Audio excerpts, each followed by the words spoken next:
In this video, not only am I going to teach you everything you need to know about cleaning, cooking, and serving mussels, but we're going to do it with a really fun and delicious Spanish-inspired recipe. I think you're going to love it, so let's jump straight into it. Let's start by cleaning up our mussels so that they're ready to cook.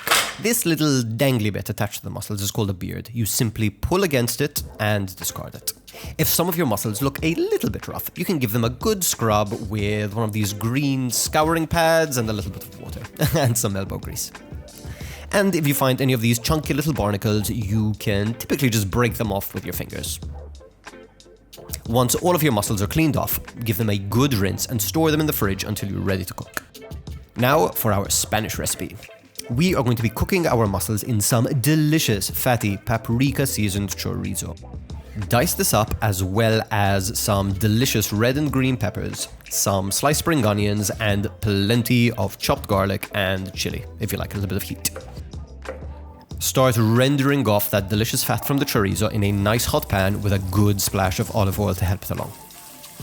After a few minutes of cooking and your oil's nice and red, you can go ahead and add your chopped peppers. Once these have softened slightly, you can add your spring onions, and a couple of minutes after that, add your garlic and your chili, as well as a good teaspoon of smoked paprika. Let everything slowly caramelize in the pan for a few minutes on medium heat and get your other ingredients ready to go, because this next bit goes fast. Turn the heat up on your pan, quickly add your mussels as well as a good lug of beer or white wine, and immediately put a lid on to capture the steam. Cook these over high heat while shaking the pan occasionally to move the mussels around. Oh, and I forgot I wanted to add some basil to the pan, so I quickly popped that in and recovered. Once the mussels start opening, that means that they're cooked. At this point, I like to remove them one by one from the pan so that they don't overcook. And whilst this step is a little bit extra, I like to make sure that everything is cooked, so I pick out all of my mussels, and once I'm left with that delicious broth at the bottom, I just taste it and adjust the seasoning with a bit of lemon juice and a pinch of salt. At this point, you can add the mussels back to the pan and give it another minute of good steam before serving immediately. Now, you can definitely eat these straight out of the pot, and I would totally recommend that. But if you are portioning these into bowls, do not forget to add a generous couple ladlefuls of broth, as well as some nice fresh herbs, just to finish off the plate.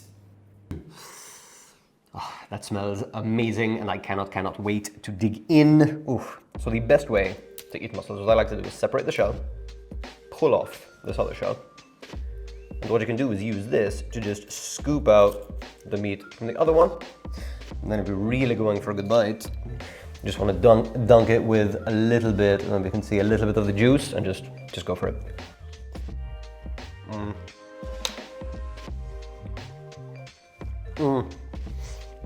That is so good. The chorizo adds a little bit of heat and some savoriness. You'd probably think that meat and seafood don't really go together, but hey, surf and turf, the Spanish call it mare and montaña. It's absolutely delicious here. The paprika adds that like little bit of spice, the peppers and the onions add like that little bit of sweetness. The basil is nice and like fresh, and that's another dimension to it. The mussels are so succulent and so sweet. The beer is just that like perfect little base for it. The lemon juice adds a beautiful amount of acidity. Oh, but now, my favorite part, as delicious as the mussels themselves are. Excuse me. This is what it's all about. Some like freshly toasted bread. Nice good dunky dunk in the broth.